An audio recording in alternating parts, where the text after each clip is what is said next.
Ahora vamos a ver lo que se conoce como la expansión de Joule. Bueno, entonces el experimento de Joule es una expansión libre. ¿Se acuerdan? Es el caso que analizamos en el caso uno de hace rato. Es decir, queremos expandir nuestro sistema de un punto uno a llevar de un punto uno a un punto 2, pero con la constricción de que no hay intercambio de calor. Todo esto que está en gris es un aislante, es decir, no permite la transferencia de calor entre el exterior y nuestro sistema. Ahora, todo el gas está contenido en esta parte, en la parte rosa, y la parte en blanco, pues hay un vacío. Y lo estamos separando por por una llave o un separador, ¿no?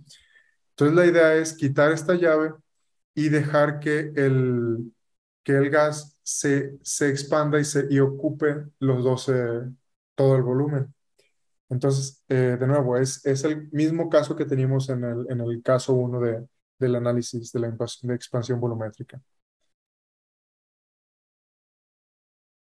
Bueno, entonces lo quitamos, entonces ya el sistema ocupa todo el volumen. Ahora vamos a analizar qué pasó. ¿Cuál fue la cantidad de trabajo que realizó el sistema? Debe ser cero. Exacto. Era lo que analizábamos antes, ¿no? De que no hubo nadie, o sea, el cambio de volumen por el cual pasó el gas, no había una presión externa de tal manera que se pudiera aprovechar ese cambio de volumen. Entonces fue una expansión libre, no pasó nada, no hay trabajo. Entonces, dado que debido a la primera ley, pues dado que el cambio no hubo intercambio de calor, el trabajo total es cero, entonces la energía interna, el cambio en la energía interna del sistema, pues va a ser cero también. Entonces, aquí dentro de estos parámetros de experimento, pues vamos a tener que la energía interna es una constante.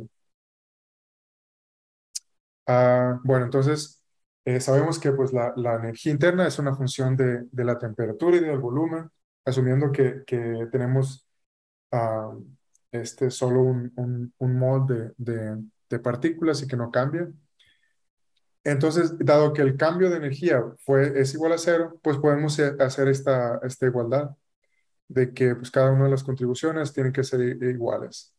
Y si se fijan aquí a los diferenciales les puse un subíndice U solo para indicar de que dentro de lo que vamos a hacer, de la manipulación algebraica que vamos a hacer, eh, esto va a ser con la constricción de que la energía es una constante, la energía interna del sistema. Y ahora lo que tenemos es que estamos analizando, tenemos una igualdad de lo que es la derivada, el cambio de energía dado un cambio del volumen a temperatura constante. O sea, esta cantidad la estamos igualando, vemos que es igual al calor específico, volumen constante, el cambio de la temperatura debido a un cambio de volumen. Esto a energía interna constante. Esto no es tan habitual, pero se puede poner experimentalmente, ¿no? Hacer experimentalmente tal como lo estableció Joule. Entonces, ¿qué es lo que nos interesa en este análisis? Bueno, pues lo que le interesaba a Joule era calcular el cambio de energía interna debido al cambio de volumen. Es decir, quería saber si esa expansión libre del gas a un compartimiento que pues, solo había vacío, eh, si esto influye en la energía, si esto provoca un cambio de energía. Lo que encontró eh, fue que, bueno, aquí lo que les comentaba, ¿no? Estas derivadas parciales siempre se pueden relacionar con una observable experimental. Entonces, el cambio de la temperatura, pues sí se podía medir, dado que, de hecho, ¿alguien me puede explicar cómo se mide esto? O sea, ¿cómo podrían ustedes calcular esta derivada o medir esta derivada? Medimos la temperatura antes de quitar la llavecita antes de la división que estaba aquí y después medimos la temperatura una vez que ya quitamos ese separador. Entonces, eso, dado que pues tenemos control sobre el cambio de volumen, podemos medir el cambio de la temperatura. Entonces, así fue como lo hizo Joule. Simplemente midió la temperatura antes y después y con eso estimó el valor de esta cantidad. Ahora, el resultado al cual llegó es que no había cambio de temperatura. El resultado, digamos, en el artículo que publicó, lo que dijo era que cuando hay una expansión libre en la cual no hay intercambio de calor y no hay trabajo hecho, el cambio de la temperatura dado una expansión volumétrica a energía interna constante era igual a cero. Ahora, eso fue lo que midió, pero después, ya conforme se fueron refinando los termómetros, el experimento, se tuvo más control sobre él y todo eso, se empezó a ver que no, o sea, no es cero, pero sí es una cantidad muy, muy pequeña. Entonces, lo que se sabe es que, por ejemplo, para gases extremadamente diluidos, como lo puede ser el gas ideal, esta cantidad sí es igual a cero. Entonces, lo que nos lleva bueno, esta cantidad también se le conoce como coeficiente de Joule. Bueno, entonces, dado que pues ya le pusimos nombre a esta cantidad, que es el coeficiente de Joule, pues podemos expresar el diferencial de la energía interna en términos de ese coeficiente. Por eso les comentaba que eh, am, todo lo que esté en un diferencial de esta forma, las funciones que se encuentran multiplicando los diferenciales, en la mayoría de los casos se pueden relacionar con cosas que se pueden medir. ¿Por qué? Porque son variaciones de una cantidad respecto a otra cantidad.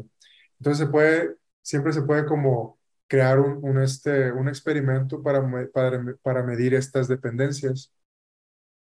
Eh, entonces, de nuevo, aquí lo pueden ver, ¿no? De que aquí está la eta J, que sería el coeficiente de Joule. Es una cantidad medible. El calor específico a volumen constante también es una cantidad medible. Eh, y lo que pasa aquí es que estos diferenciales lo que representan es son grados de libertad que nosotros como usuarios o como experimentales podemos mover. Es decir, podemos fijar la cantidad, el volumen del sistema y podemos variar la temperatura del sistema y en base a eso ver cómo cambia la energía.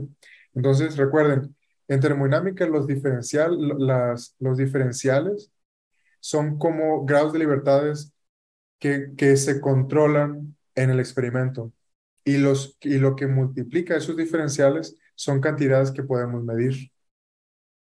Por eso la termodinámica es un área tan general y tan relacionada bueno, se creó a partir de mediciones experimentales, como muchas de las otras áreas de la física, ¿no?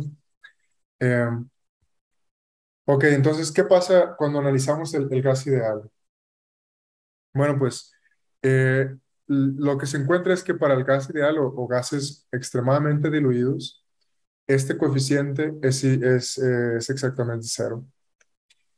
Eh, entonces, a partir de esta igualdad de esta expresión del diferencial, pues automáticamente nos quedamos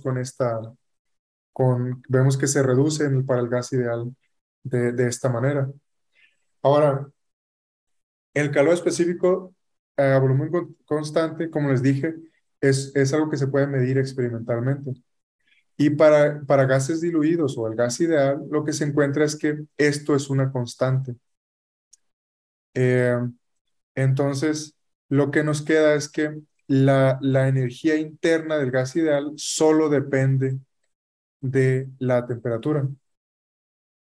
Y esto, digamos, es un resultado, de nuevo, que viene de mediciones experimentales. Am, y como una consecuencia de esto, tenemos que, eh, dado que la energía interna del gas ideal siempre, bueno, solo depende de la temperatura, siempre que tengamos una expansión o compresión isotérmica, el cambio de energía va a ser igual a cero. O sea, va a ser una constante la energía. Y también vemos que para el caso general, en el cual pues no es, sí hay cambios de temperatura, pues el cambio en la energía interna siempre va a estar dado por este integral de aquí, ¿no? Y aquí calor específico a volumen constante va a ser una función de la temperatura.